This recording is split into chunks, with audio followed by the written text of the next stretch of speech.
मध्य प्रदेश के जिला होशंगाबाद के छोटे से गांव में मेरा जन्म हुआ और वहीं से मेरा जीवन और आर्ट दोनों शुरू होते हैं। फिर एक बड़ा बचपन में ही एक मेरी लाइफ में, हमारे परिवार की लाइफ में एक मोड़ आया जिसमें मेरे पिता 1974 में मेरे पिता एक एक्सीडेंट में चले जाते हैं। हम 6 बहन 1 भाई।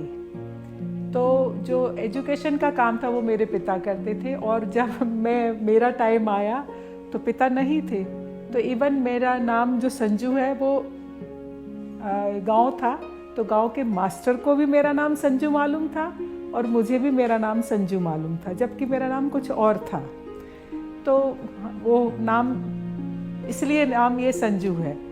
और पिता नहीं होने के कारण मुझे पूरा फ्रीडम था।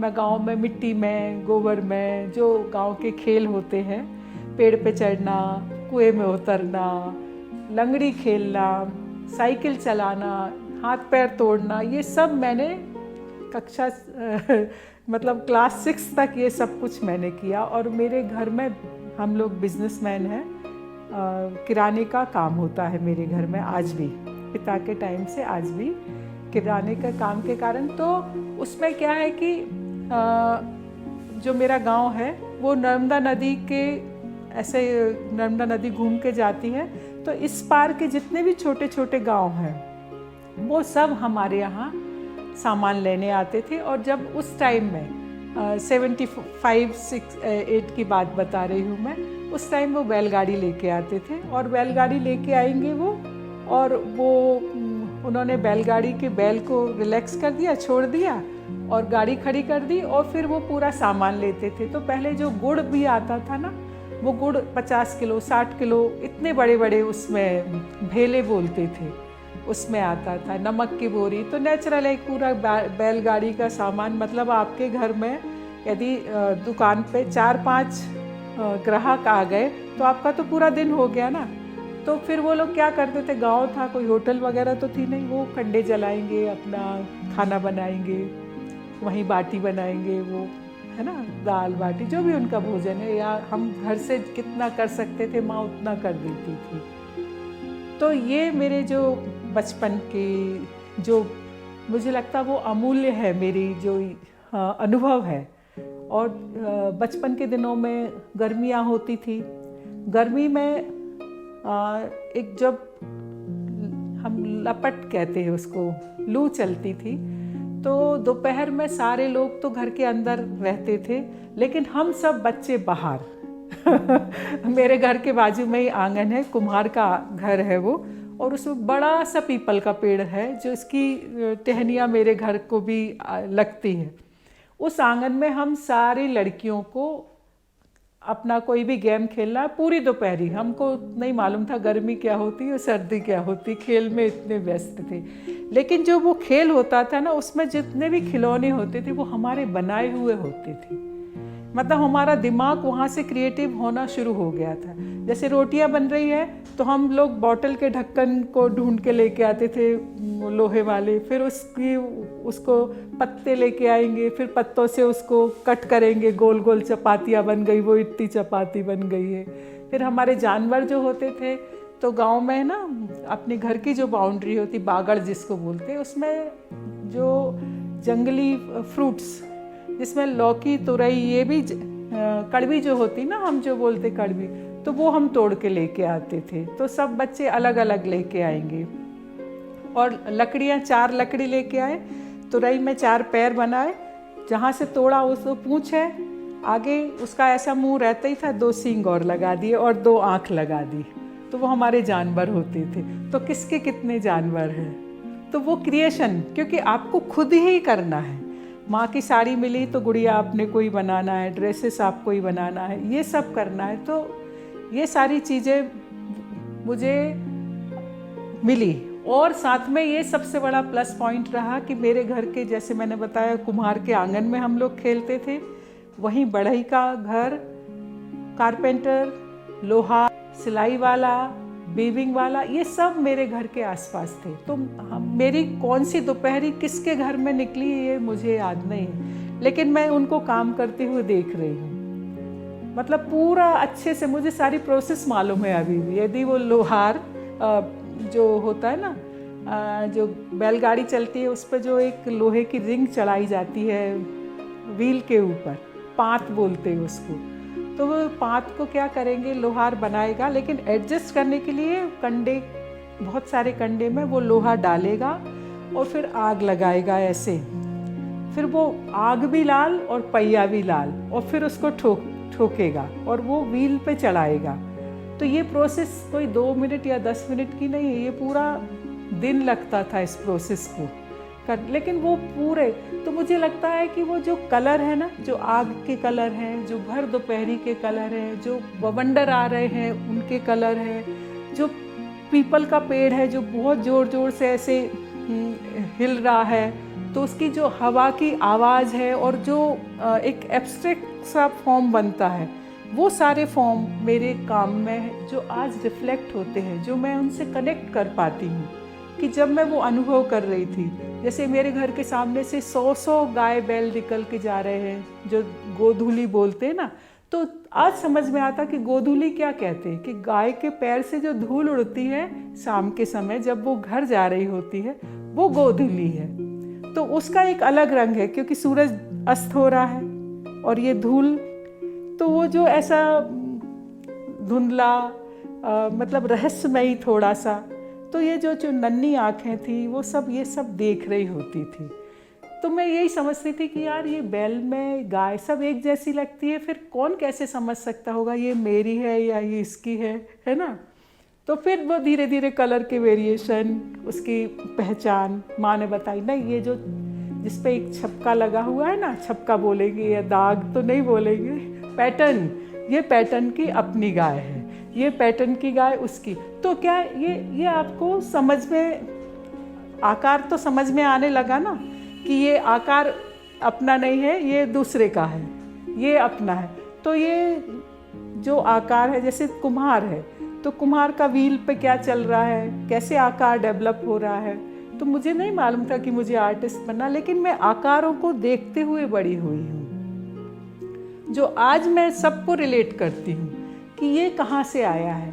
मेरे काम में जो चीज़ है वो उसका बीज कहाँ है, तो वो बीज मेरे गांव से ही है, और वो उन सब घरों से है जिन घरों में मैंने खेला है, जिन आंगनों में। और कितनी अच्छी बात थी उस समय की बात, मैं 70s की बात बता रही हूँ, कि जो पूरा गांव का मोहल्ला होता था वो हमारा आंगन होता था, एक आंगन। कोई डर नहीं था तब कि मैं किसके घर में दोपहर में सो गई। छोटी बच्ची खेलते खेलते मेरी सहेली के घर में ही सो गई, मेरी सहेली के घर में ही पानी पी लिया, खाना खा लिया। तो ना माँ बाप को चिंता होती थी ना हमको, क्योंकि माँ ने एक आवाज़ लगाई तो वो उस रेंज में थी कि मैं दौड़ के आ गई, कोई काम है या कुछ है।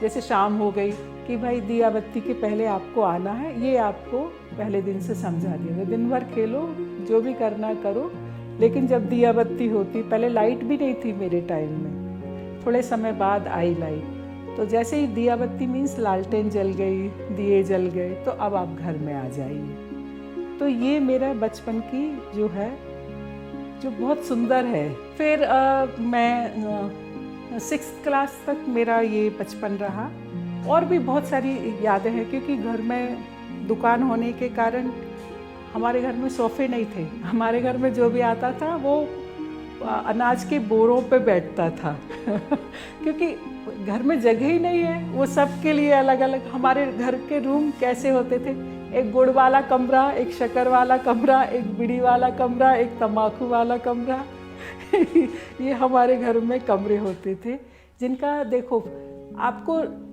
चीज़ों के वेरिएशन कैसे पता चलते ना, मसूर दाल कैसी होती, चना कैसे होती, वो हमको बचपन में ही मालूम। अभी लड़कियाँ पूछती मसूर की दाल, चने की दाल और उड़द की दाल में, तुअर की दाल में क्या फ़र्क है, उनको नहीं समझ में आता, लेकिन हमको तभी से सब कुछ मालूम था। खेत में क्या हो रहा है, कौन सी फसल लगी है, हमको दूर से ही समझ में आता था। उसी टाइम पीरियड में किराने की दुकान होने के कारण और मेरे पिता को पढ़ने लिखने का शौक़ भी रहा, तो मेरे घर में उस समय सोवियत नारी और सोवियत संघ, जो पहले जब मॉस्को एक अखंड था ना, जब उसके डिवीज़न नहीं हुए थे, तो उस टाइम हिंदी में ये मैगज़ीन्स मेरे घर में आती थी। तो उतना तो मुझे पढ़ना नहीं आता था, लेकिन जब वो उसका एक तो शेप काफ़ी बड़ा मैगज़ीन का, और उसका सारे पेज इतने चिकने पेज होते थे और प्रिंटिंग बहुत सुंदर होती थी। तो सोवियत नारी तो बिल्कुल मतलब ऐसे उसमें पेंटिंग्स होती थी, क्रोशिया, सिलाई, बागवानी, फ्लावर अरेंजमेंट। तो एक गांव की लड़की मॉस्को का सारा कुछ देख रही होती है, ऐसे पलट रही होती है। ये 80s की बात। जब भी मैं फिर इंदौर गई, वो मैगज़ीन पलट रही होती है। फिर मैं 2012 में मैं मॉस्को गई। जब मैं रेड स्क्वायर पे खड़ी हुई तो मुझे लगा यार ये तो मुझे बिल्कुल भी नया नहीं लग रहा, ये बहुत अपना लग रहा है। कैसे? तब मुझे याद आया कि अरे ये तो मैं हर मैगज़ीन में हर बार उसका फ़ोटो आता था रेड स्क्वायर का। तो मुझे वो पूरा मॉस्को अपना ही जैसा लगा। मुझे लगा ही नहीं कि मैं मॉस्को में खड़ी हूँ। मतलब इतना जाना, इतना मेरे अंदर वो चीज़ें गई है ना, कि वो सारी मेमोरी में आपको रिकॉर्ड है। जब मैंने उसको देखा तो मुझे बड़ी खुशी हुई और मुझे अच्छा भी लगा कि मैं आर्ट के कारण आज मॉस्को में खड़ी हूँ, जो मैंने कभी सोचा भी नहीं था उस पिक्चर को देख के कि कभी मैं यहाँ खड़ी भी होंगी। और आज मैं वहाँ खड़ी थी। ये 2012 में हमने शो किया था और मैं अपने परिवार से अकेली ही चली गई थी। तो वो भी एक किस्सा है कि मेरे हस्बैंड को थोड़ा लगा कि ये कैसे अकेले जा सकती है, लेकिन हमने ग्रुप शो किया और बहुत सक्सेसफुल भी रहा। वो अब जो 11 साल की लड़की थी, वो अब गांव से चल के शहर आ रही है अपने एजुकेशन के लिए। तो उसके लिए ये बड़ा कठिन समय था। एक मन में बहुत उत्साह भी था शहर जाने का, और एक भय भी, एक डर भी था कि मैं कैसे कर पाऊंगी वहाँ। लेकिन डर पीछे रह गया और जो उत्साह था वो बहुत आगे आया। और उस उत्साह ने मुझे बहुत कुछ दिया और बहुत पॉजिटिव रही। मैं जो कुछ अच्छा जहाँ जो हो रहा था मैं उसमें इन्वॉल्व हुई, और मेरा नज़रिया देखने का हमेशा, आँखों का जो स्वाद था वो डेवलप था मेरा। मैं ये बोलना चाह रही हूँ, क्योंकि इंदौर एक बहुत सांस्कृतिक शहर है। तो जैसे मंदिर में यदि सब पूजा के लिए जा रहे हैं तो बहुत सुंदर कपड़े पहनेंगे, सुंदर ज्वेलरी पहनेंगे, बहुत आर्टिस्टिक वे में और ट्रेडिशनल वे में। तो वो सब मुझे बहुत बहुत अच्छा लगता था। वो मैं उसको मतलब सौंदर्य के हिसाब से नहीं देखती थी। वो एक उत्सव, और क्या बोलना चाहिए उसको, एक शब्द शायद मैं नहीं दे पाऊँ। और मेरा एजुकेशन भी चल रहा था और सपने भी धीरे धीरे बड़े हो रहे थे। किसने कैसे पहना है, कौन कैसे रहता है, कौन सी गाड़ी ड्राइव करता है, कौन कितने अच्छे से पढ़ाई कर रहा है। तो वहाँ ये कंपैरिजन देखने को मुझे मिल रहा था, जो गांव में बिल्कुल भी नहीं था। ये बिल्कुल अपोजिट लाइफ है ना शहर और गांव की। वहाँ एजुकेशन करते करते फिर मेरी जो बड़ी सिस्टर थी वो थोड़ा पेंट करती थी, और वो पेंट करती थी तो वो ऑयल करती थी तो वो छुपा के रखती थी। वो छुपा हुआ देखने का बड़ा क्यूरियोसिटी होती थी कि आखिर ये कैसे करती है, क्या करती। लेकिन वो रूम लॉक करके करती थी, और वो उसका बाय बर्थ वो इंदौर में ही पड़ी हुई थी। तो वो नेचुरल है कि वो मेरे से कई गुना आगे थी हर मामले में। लेकिन जब मेरा 11th कंप्लीट हुआ और मैं फर्स्ट ईयर में कॉलेज में जब मैंने सब्जेक्ट चुनने का टाइम आया, तो मेरा मन था कि मैं डांस सीखूं। लेकिन वो डांस टीचर मेल थे, तो घर से साफ मना हो गया कि नहीं, आप नहीं सीखेंगे। फिर मेरी सिस्टर ने, जो आर्टिस्ट थी मतलब उसने मुझे एक आर्ट का सब्जेक्ट दिलाया। अब जो सब्जेक्ट मुझे मिल गया तो जैसे मेरे तो क्या बोलना चाहिए, जादू की छड़ी हाथ में लग गई मेरे हाथ। जब वो पेंसिल मेरे हाथ में आई तो फिर जब मैंने ड्राइंग करना, क्योंकि अभी तक मैं देख ही रही थी, अभी करा कुछ नहीं था, हाथ में पहली बार पेंसिल आई और जब मैंने काम करना शुरू करा तो मेरे लिए तो वो मतलब वरदान ही साबित हुआ ना, कि आज तक भी वो मेरे से नहीं छूटी। कि जैसे बहुत क्या बोलना चाहिए, बिछड़ा हुआ या आपका ओरिजिनल, कहते ना कि प्रॉपर यदि किसी को लाइन मिल जाए तो वो लाइन मुझे मिल गई थी। तो ऐसे करके मैंने MA पहले BA कंप्लीट किया। तो मेरा हिंदी लिटरेचर भी था, तो एक बार मेरे मन में आया कि क्यों ना उस समय में टीवी आ गया था, 80s की बात कर रही हूँ मैं, 84 82 3 की। तो टीवी आया तो उसमें न्यूज़ एंकर पढ़ते थे, तो मुझे लगता था मैं भी कर सकती हूँ, क्योंकि मेरा लिटरेचर भी है और शायद मैं कर लूँगी। तो फिर नहीं, दोनों साइड मेरा मन ऐसे 50-50 हो रहा था। फिर मैंने सोचा नहीं हो पाएगा, शायद आर्ट को ही कंटिन्यू करती हूँ। और आर्ट को जब मैं कंटिन्यू कर रही थी, एमए फाइनल में एक और फिर मेरे साथ एक बहुत अच्छा ये वरदान मिला कि मैंने कालिदास, उज्जैन में जो कालिदास में पेंटिंग का कंपटीशन होता है, पहली बार मैंने अपना पेंटिंग वहाँ भेजा और पहली बार में ही मुझे अवार्ड मिला। तो एक रहता ना कि अरे ये मेरा रास्ता, मुझे यहीं से जाना। नेशनल लेवल का अवार्ड आपको पहली बार में ही मिल जाए, कितनी बड़ी बात होती है। और एक ये हुआ, और कॉलेज टाइम में भी जब मैं फाइनल में थी, तब MF हुसैन इंदौर आए और देवलालीकर में उन्होंने बड़े कैनवास पे डेमोस्ट्रेशन दिया। हम सारे बच्चे वहाँ थे और उन्होंने गणेश जी का ड्राइंग बनाया। तो जब उन्होंने गणेश जी का ड्राइंग स्टार्ट किया तो हाथ से, गणेश जी के हाथ से स्टार्ट किया। तो फिर मुझे लगा जैसे आपके जो है ना बंधन होते ना, वो कैसे टूटते हैं, कैसे आप खुलते हो कि अच्छा ड्राइंग ऐसे भी कर सकते हैं। क्योंकि आप तो कॉलेज के स्टूडेंट थे, तो एक ड्राइंग बुक, एक शीट में जितना काम कर सकते हम उसी को मानते थे। फिर ये हो गया, MA हो गया मेरा। उसके बाद अब लगा कि नहीं, कुछ करना चाहिए अपने को। और उसी टाइम नेचुरल है कि MA के बाद उस समय लड़कियों की शादी होती थी, मेरी भी शादी तय हो गई। और मेरे हस्बैंड तब जॉब टीकमगढ़ करते थे। ये सब मध्य प्रदेश में ही बात बता रही हूँ मैं, और ये है 91 की बात। तो जितना दहेज था, वो जो भी है, कपड़े लत्ते जो भी है, वो तो लेके गई। लेकिन एक पूरा suitcase, colour, brush, linseed oil, सब कुछ लेके पहली विदा में संजू जैन ससुराल पहुंच गई। और देखो, शायद कभी कभी भाग्य आपसे करवाता है, आप नहीं सोचते, आपकी सोच ही नहीं थी कि कभी ऐसा करना है। या जो परिस्थितियां आपके अनुकूल भी होती है और प्रतिकूल भी होती है ना। तो अनुकूलता में ये हुआ कि मैं जैसे ही टीकमगढ़ गई, 15 डेज बाद मेरे हस्बैंड का ट्रांसफ़र भोपाल हो गया और मैं भोपाल आ गई। और मेरे मन में कि अरे यार, भोपाल आई और एक प्राइवेट स्कूल में मुझे जॉब मिल गया ड्राइंग टीचर का। मुझे लगा मैं टीचर तो बन गई, लेकिन मैं उतनी परफेक्ट नहीं हूँ जितना एक टीचर को होना चाहिए ना। वो एक मेरे मन में बड़ा एक सवाल था कि यदि बच्चे ने बोला कि ये बना दो, तो मुझे बिना बुक के तुरंत बनाना आना चाहिए। ये मेरे अंदर था। तो फिर मैं कॉलेज में गई तो एक टीचर से पूछा कि मेरे को आगे थोड़ा अच्छे से सीखना है तो कहाँ जाऊँ। तो लक्ष्मण भांड सर का उन्होंने नाम सुझाया। मैं उनके पास संडे टू संडे सीखने गई। करीबन 3-4 साल मैंने 94 तक मैं उनके पास गई। कुछ मेरे बेसिक्स कंसेप्ट जो मुझे क्लियर करने थे, या बहुत कुछ उन्होंने जो ऐसा बेसिक देखना, ये सारा कुछ सिखाया। और उन्होंने ही कहा कि बेटा, इसके आगे का रास्ता तेरे को भारत भवन से मिलेगा। ठीक है, अब भारत भवन से मिलेगा, लेकिन कहाँ से मिलेगा ये मुझे नहीं मालूम था। तो मैं भारत भवन जाती और वहाँ गैलरी में अपना सारे आर्टिस्ट के काम देखती और वापस आ जाती।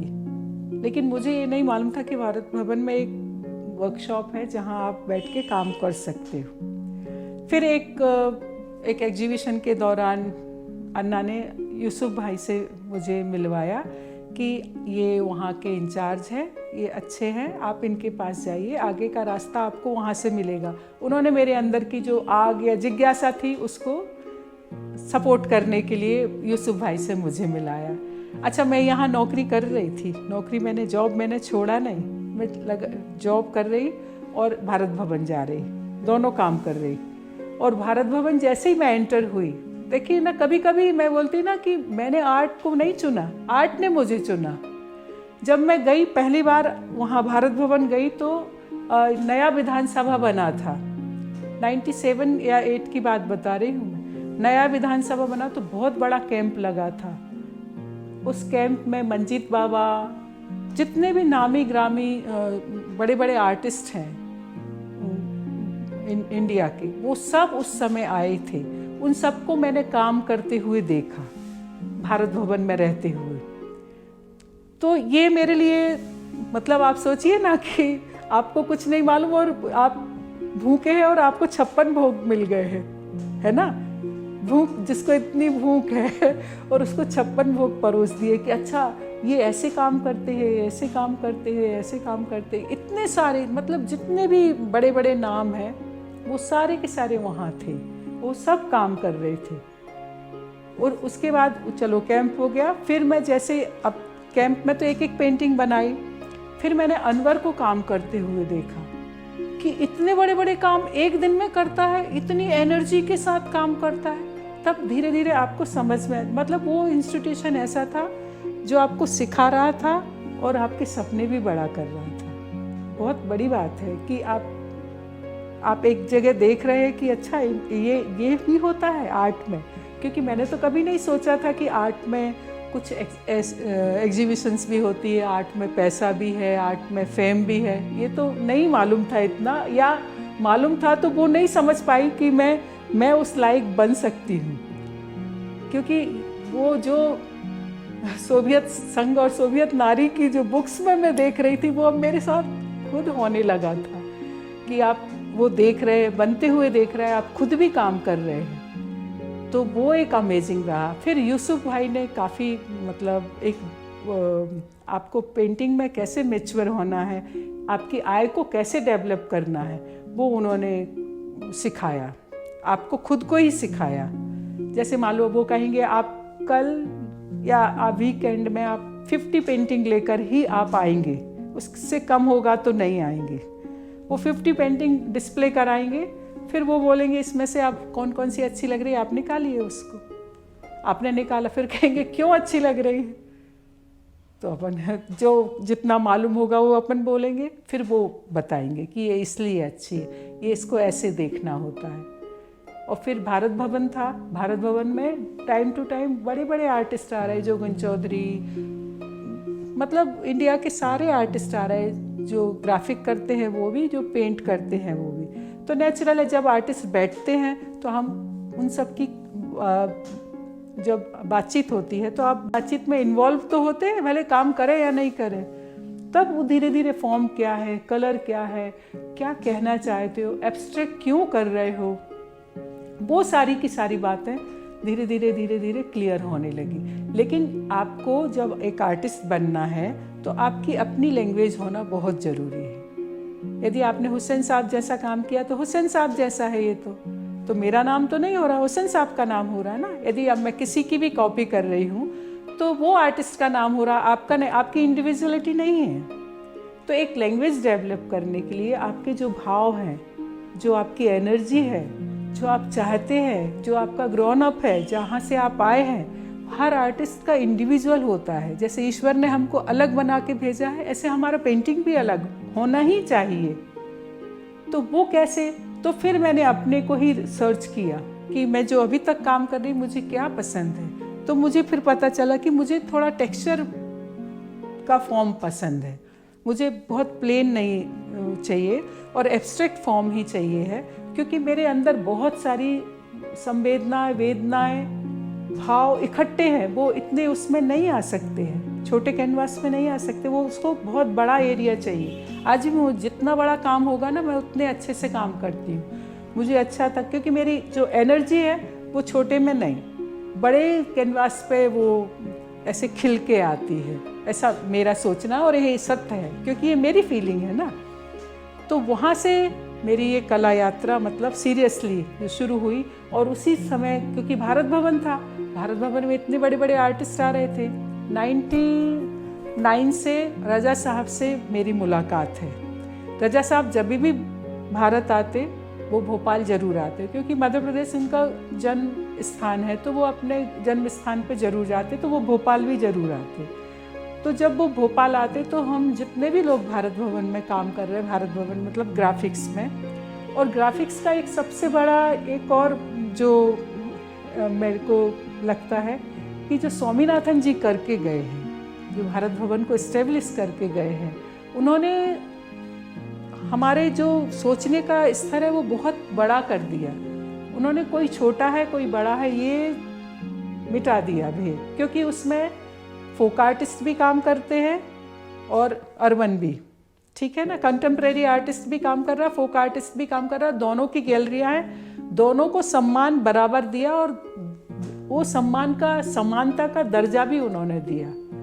तो आप वो भी दिख रहा था, क्योंकि मैं दोनों जगह से आई हूँ ना, मतलब मैंने गांव की ज़िंदगी भी जी है, वहाँ से भी देखा है और शहर का भी देखा है, तो दोनों को बराबर एक प्लेटफॉर्म उन्होंने, जहाँ तक मुझे याद है 1996-97 में रजा साहब भारत आते तो भोपाल भी आते, और मैं भारत भवन में जब थी, वो आते तो पहले भी थे, आ रहे थे पहले से, लेकिन मेरा जो उनसे परिचय है वो उस समय से हुआ। तो 1 साल तो मैंने सिर्फ रजा साहब को दूर से ही देखा, क्योंकि उस समय मेरे पास ऐसा कुछ नहीं था जो मैं सब दिखाऊं, क्योंकि उस और सबके पास काम थे, वो सबके काम देख रहे होते। फिर मैंने काम किया 99 में, उन्होंने मेरा काम देखा और मेरा काम उनको बहुत पसंद आया और वो मतलब मेरे काम में जो पॉजिटिविटी थी उसको कहते थे इसको ग्रो करो, कैसे ग्रो कर सकते हो, तो वो चले गए। फिर 2000 में मैंने शो किया, उसके बाद 2001 में वापस रजा साहब आए, तो एक मेरा थोड़ा अपना, जब मेरा काम अच्छा हुआ और उन्होंने मुझे बहुत पॉजिटिव आंसर किया और बहुत खुश हुए वो मेरा काम देख के, तो फिर मैं उनको कि रजा साहब आप मेरे स्टूडियो चलो, घर चलो मेरे घर में, आप मेरे घर चलो, घर में काम देखो। और उसी समय में जब रजा साहब यानी हमारे जो मध्य प्रदेश का जो कला केंद्र था उसके बिंदु थे रजा साहब उसके बिंदु थे, और उस बिंदु के आसपास हम सब सारे, चाहे छोटा हो बड़ा हो, जिसमें यूसुफ भाई भी काम कर रहे थे, अखिलेश भाई भी काम कर रहे थे, मनीष पुष्किले, अनवर, सीमा, सभी लोग काम कर रहे थे और सबका मन होता था हम सब रजा साहब को काम दिखाएं। और रजा साहब सबके काम देख के सबकी अलग अलग विशेषताओं पर बात करते थे। तो मेरे लिए तो वो फादर फिगर ही है। एक बार उन्होंने मेरे से, जो आज भी मैं उनकी बात कभी नहीं भूलती हूँ, क्योंकि मैं थोड़ा अलग काम कर रही थी, टेक्सचर में काम कर रही थी ना, सबसे अलग हटके मेरा काम था। तो उन्होंने मेरे से कहा था, बेटा तुम्हारे काम को कोई कितना भी बुरा बोले अच्छा बोले, तुम काम नहीं छोड़ना और भटकना भी नहीं इधर उधर, क्योंकि तुम्हारे पास जो सुंदर बीज है, मैं देख पा रहा हूँ कि ये बीज बड़ा वृक्ष बनेगा, फलदार फूलदार बनेगा। तो एक इतने बड़े पर्सन के मुंह से जो बात आपके लिए है, वो मतलब कितने बड़े अवार्डों से भी बड़ी है वो, है ना, मुझे विश्वास दिलाने के लिए कि नहीं तुम बहुत अच्छा काम कर रही हो। तो और हर साल रजा साहब ने मेरा काम देखा, और पहली बार जब मेरा और अपना काम, मैं इसी बीच मैं दिल्ली में आर्ट हेरिटेज गैलरी है, मिस्टर इब्राहिम अलकाजी साहब को भी मैं दिखा रही थी। तो उन्होंने भी कहा कि तुम्हारा काम अच्छा है, जब मैच्योर होगा मैं तुम्हारा शो करूँगा, सोलो शो मैं ही करूँगा। मैंने कहा ठीक है, मुझे कोई जल्दी नहीं, मैं भी चाहती हूँ कि मेरा स्ट्रॉन्ग वर्क लोगों तक पहुँचे। तो 2007 में मैंने शो किया वहाँ, और अलकाजी साहब ने मतलब शो क्रिएट किया और रजा साहब ने उसका इनॉग्रेशन किया। मेरे लिए बड़ी बात है। और 45 वर्क मैंने डिस्प्ले करे थे, और बड़े बड़े काम आर्ट हेरिटेज की, मतलब नीचे वाली गैलरी भी पूरी फुल थी और ऊपर वाली गैलरी भी पूरी फुल थी। और उसमें फिर रजा साहब ने मेरा एक काम खरीदा। तो उसके पीछे भी इस स्टोरी है कि रजा साहब जब पे करना चाहा तो अलकाजी साहब ने कहा नहीं। मैं जब पेरिस गया था तो मैं एक काम खरीदने गया था, आपने मुझे 2 काम दिए थे, तो आज मैं वो रिटर्न आपको ऐसे लौटा रहा हूँ। मेरी पेंटिंग में जो मैं काम करती हूँ, या मेरी जो भाषा है पेंटिंग की, वो टेक्सचर है। टेक्सचर मैं खुद क्रिएट करती हूँ। जो मतलब टेक्सचर आप कलर से भी टेक्सचर दे सकते हैं, या कोई दूसरा मटेरियल लगा के भी आप टेक्सचर क्रिएट कर सकते हैं। तो जो मैं मटेरियल बनाती हूँ वो बहुत ऑर्गेनिक है, उसी को लगा के मैं काम करती हूँ। और उसके पीछे एक बहुत बड़ा रीज़न है मेरा कि टेक्सचर जो आँखों से दिखता है ना, वो टेक्सचर होता है। और मैं मिट्टी में खेल के बड़ी हुई ना, तो मैंने वो टेक्सचर को देखा भी है और फील भी किया है। तो जब मैं पेंट करती हूँ तो मैं वो मतलब मेरे हाथ भी इन्वॉल्व होते हैं हमारे पेंटिंग में। और मेरे में डिस्टेंस वो ब्रश जितना तो रहता है, लेकिन पहले तो मैं उसको बिल्कुल हाथ से काम करती हूँ, मतलब डिस्टेंस बिल्कुल भी नहीं रहता। जैसे माँ अपने बच्चे को कैसे संवार रही है, सजा रही है, संवार रही है, सेम मेरा कैनवास के साथ भी वही फीलिंग और वही प्रोसेस रहती है।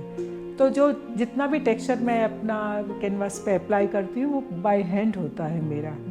कहाँ कितना टेक्सचर चाहिए है, कहाँ कौन सा स्ट्रोक चाहिए है, वो पूरा मैं टेक्सचर भी करती हूँ तो ऐसे ही नहीं कर देती हूँ, वो पूरा कॉम्पोजिशन के साथ ही मतलब सोच समझ के ही मेरा टेक्सचर कैनवास के ऊपर आता है। और टेक्सचर लगाने का मेरा जो उद्देश्य है, वो टेक्सचर जब आप पेंटिंग देखते हैं ना, तो मेरा जो कैनवास है वो प्ले करता है। जैसे एक नाटक में होता है ना, एक कैरेक्टर अंदर आता है, एक बाहर जाता है, एक घूमता है, जो भी है नाटक जब हम देखते हैं, तो सेम मेरे कैनवास में भी टेक्सचर यही रोल करता है। पूरा रंगमंच सजता है और उस पर कैरेक्टर आते हैं और जाते हैं। तो वो मैं शायद प्लेन कैनवास पे उतने अच्छे से अपनी बात कह सकती हूँ, नहीं, मुझे नहीं मालूम, लेकिन यहाँ मैं बहुत कंफर्टेबल हूँ इसके साथ। तो जब मेरे स्टार्टिंग के वर्क थे वो पूरे अर्दन कलर ही थे, क्योंकि मेरे अंदर तो वही समाया हुआ था ना। पहले गांव निकला, अब ये शहर निकल रहा है, जिसमें कलर के बहुत सारे वेरिएशन है। और राजा साहब भी यही कहते, तुम्हारे कलर बहुत सुंदर है, तुम्हारा कलर का जो सेंस है वो बहुत कभी कभी कहते थे कि तुम फीमेन हो ना, वुमन हो ना, तो एक वुमन की अलग सेंसिटिविटी होती है ना, हमारा हर चीज़ मैचिंग होता है या जो भी है। तो वो ये बात वो कहते थे, मैं कितना समझ पाई ये नहीं, लेकिन वो मेरे कलर कॉम्बिनेशन को लेके हमेशा उन्होंने अप्रिशिएट किया, राजा साहब ने, अलका जी साहब ने, और भी बहुत सारे लोग हैं। टेक्सचर के साथ साथ जो कलर पैलेट है, जो उसका मूवमेंट है, वो बहुत आँखों को बड़ा सुकून देता है। मेरे काम में सुकून भी बहुत है। जो मेरी विशेषता है, मेरे काम की विशेषता, जिसके लिए मैं जानी जाती हूँ, वो कलर पैलेट है मेरी। और इस पैलेट को लेके मैंने पूरे इंडिया में सारे बड़े बड़े शहरों में शोज़ किए हैं। अहमदाबाद हो, मद्रास हो, Delhi, Bombay, Jehangir art gallery, Tao art gallery, art heritage, Hussain की गुफा, मतलब मुझे नहीं लगता कि मैंने कोई भी बड़ा शहर, जयपुर है, सब जगह मैंने अपना तो 17 सोलो शो कर चुकी हूँ मैं। तो मैं काम कर रही हूँ और ये काम को लेके और काम के उद्देश्य से मैं दूसरे शहर मीन्स इंटरनेशनल भी ट्रेवल किया है मैंने। जैसे मैंने बताया ना, मैं मॉस्को गई और जब मैंने रेड स्क्वायर पे देखा तो मुझे लगा ये कहाँ मेरे देखा हुआ है। तो मुझे वो बचपन की याद आई कि अच्छा, मैंने सोवियत नारी में इसको देखा है, जो इतना मुझे अपना लग रहा है। वहाँ मैंने अपना काम डिस्प्ले किया, लोगों को बहुत अच्छा लगा, वो काम अच्छा लगा। फिर आर्ट के सिलसिले में और थोड़ा अपने पर्सनल भी मैंने यूरोप में गई, इटली गई, फ्रांस गई, ब्रसेल्स गई, स्विट्ज़रलैंड गई, जॉर्डन गई। और जॉर्डन में जब मैं ग्रुप शो हमारा था और मैं पेट्रा गई भी नहीं थी, और जब मैंने काम वहाँ डिस्प्ले किया, एब्स्ट्रैक्ट काम था मेरा, तो वहाँ जो सबसे बड़े आर्ट क्रिटिक और आर्टिस्ट आए और उन्होंने कहा ये काम तो पेट्रा है। तो मैंने कहा अभी तो मैंने पेट्रा देखा ही नहीं। तो मुझे इतना आश्चर्य हुआ कि यही तो मैं देखने आई हूँ कि पूरा संसार एक ही है, नज़रिए अलग अलग हैं। तो आर्टिस्ट ज़रूरी नहीं कि उस जगह पे जाए और फिर वो कॉपी करे, उसके अंदर पहले से ही चल रहा होता है। जैसे एक मैंने ब्लैक एंड वाइट काम किया, तो मैंने इतनी बर्फ़ देखी नहीं थी जो अभी मैं देख के आई, लेह लद्दाख जाके देख के आई हूँ। तो उसके पहले, ये मैं 10 साल पुरानी बात बता रही हूँ, मेरे ब्लैक एंड वाइट काम को आके एक बायर बोलता, ये मैं फॉरेन में उस जगह गया था, ये सेम वैसा ही है, ये ट्रू कॉपी है उसकी। तो इतना आश्चर्य होता कि मुझे लगा कि अच्छा मैंने तो अभी इतना देखा ही नहीं है। तो एक मेरा ये मानना है कि जो आपका जो भी इंटरेस्ट है या ज्ञान है या जो आपकी इच्छाएं हैं वो एक जन्म की नहीं है ना, पिछले जन्म की भी है।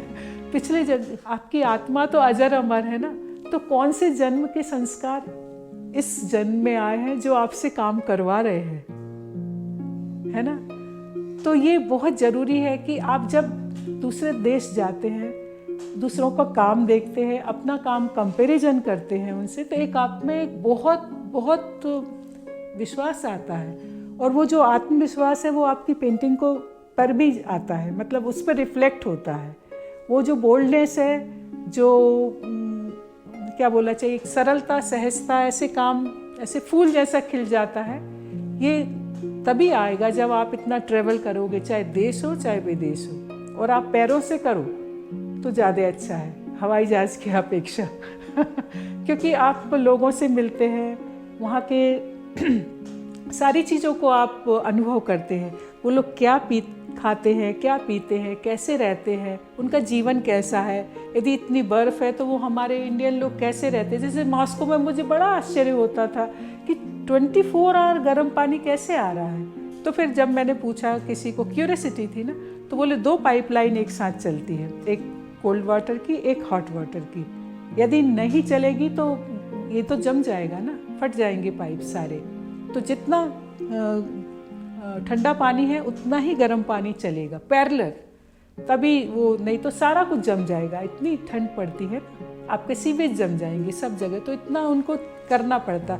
तो ये आपकी क्यूरियोसिटी होती कि क्वेश्चंस आते ना, आप घर में बैठ के ना ये क्वेश्चन आएंगे ना क्यूरियोसिटी होगी। तो यदि मैं लेह लद्दाख जा रही हूँ तो वहाँ क्या करते हैं वो लोग, वो कैसे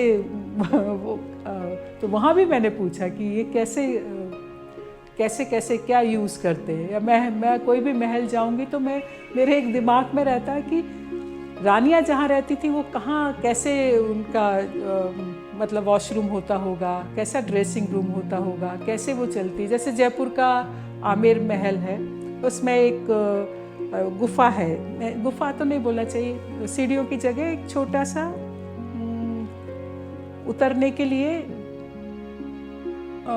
वे है। जैसे हम सीढ़ियों से नहीं उतर के प्लेन जगह से कैसे उतरेंगे, तो उसके पीछे रीजन था कि वो रानियाँ 10-10 किलो सोना पहने हुए बग्गी में बैठ के फिर वो जहाँ राजा का सभा हो रही है वहाँ जाएंगी। वो इतना पहन के कैसे चल सकती है, समझ रहे हैं मेरी बात। तो ये बहुत सारी चीज़ें आपको देखने को मिलती है और फिर ये इनका रिफ्लेक्शन ज़रूर आपके काम में आता है। जो एक होल है, एक डार्क टोन है, जो वो बहुत जिज्ञासा, रहस्य के लिए होती है कि ये क्यों है, ये कैसे है, तो वो काम में कैसे आएगा।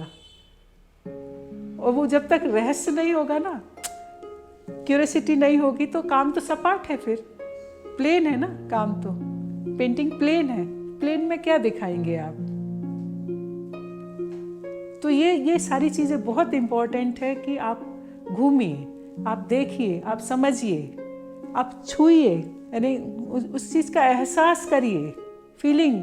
आपकी सारी चीज़ अच्छी है, आर्टिस्ट को सारा दुख भी अच्छा है, सुख भी अच्छा है, सारी चीज़, सारी फीलिंग्स अच्छी है। आपके ऊपर कोई यानी कुछ ऐसा स्ट्रगल वाला मोमेंट आता है तो आप उसको, आप दूर खड़े होकर और उसको फिर देखिए, उससे उलझिए, सुलझिए, उसमें रमिए। ये हिम्मत देता है आर्ट, आपको बहुत हिम्मत देता है। आपको कोई भी संघर्ष, आपका मतलब इतना बड़ा ये आपके पास ईश्वर ने आपको वरदान दिया है कि आप किसी से भी लड़ जाते हैं। बात सिर्फ लड़ने की नहीं होती है, मतलब आपके ऊपर परिस्थिति आई है या कुछ ऐसा आई है तो आप, अरे हो जाएगा। आपके अंदर यदि बहुत गुस्सा है, दुख है, तो आपका कैनवास पे अपने आप निकल जाता है ना। इससे अच्छी बात क्या है। मैं बंदूक तो नहीं उठाती ना, फिर ब्रश ही उठाती हूँ ना। कितना पॉजिटिव है। तो एक आर्ट तो होना ही चाहिए और उस आर्ट में इतना शिद्दत भी होनी चाहिए। जरूरी नहीं है वो आपको, मतलब मुझे इस बात की बहुत खुशी है कि जब मैं आर्ट करती हूँ, जब मैं पेंटिंग बना रही होती हूँ, वो जो सुख है वो मुझे आज तक किसी और में नहीं मिला, प्रोसेस में, क्योंकि आप प्रोसेस में डूब जाते हो ना। आप कुछ क्षणों के लिए आप भूल जाते हो आप क्या हो, और कभी कभी आपको अपना ही काम लगता है ये मैंने नहीं किया, किसी और ने किया। वो कैसे होता है? मैं अपने काम को रिपीट नहीं कर सकती हूँ, कॉपी नहीं कर सकती। आप कितना भी मेरे से करवाएंगे, नहीं कर सकती हूँ। क्यों? क्योंकि जब मैं वो काम हो रहा था, जब मैं थी नहीं वहाँ, कोई और था। ये मेरा अपना अनुभव है। तो फिर तो मैं हमेशा आर्टिस्ट हुई नहीं। मैं जब अच्छा काम कर रही हूँ और पेंटिंग बन रही है तभी मैं आर्टिस्ट हूँ। उसके बाद तो मैं साधारण हूँ, बिल्कुल साधारण मनुष्य हूँ। और ये क्रिएटिविटी की, इस सृजन की क्षमता है आपको दूसरी दुनिया में ले जाने की। आप एक बार डूबिए तो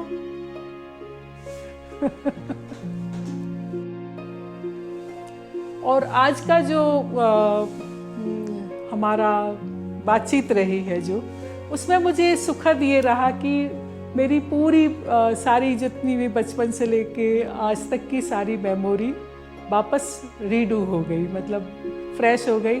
तो मैं सबसे ज़्यादा मतलब आपका तहे दिल से शुक्रिया करती हूँ साइनेप्स इंटरनेशनल आर्ट का और उनकी टीम का, जो इतने पेशेंस के साथ और इतने अच्छे से बिल्कुल ऐसा मुझे एहसास ही नहीं होने दिया कि हम इंटरव्यू कर रहे हैं। हम बातचीत में ऐसे हंसते बोलते ही ये हो गया, नहीं तो थोड़ा कैमरे को देख के मेरे को डर लगता है, लेकिन आज पता ही नहीं चला कि इतने अच्छे से सब कुछ हो गया। Thank you so much synapse.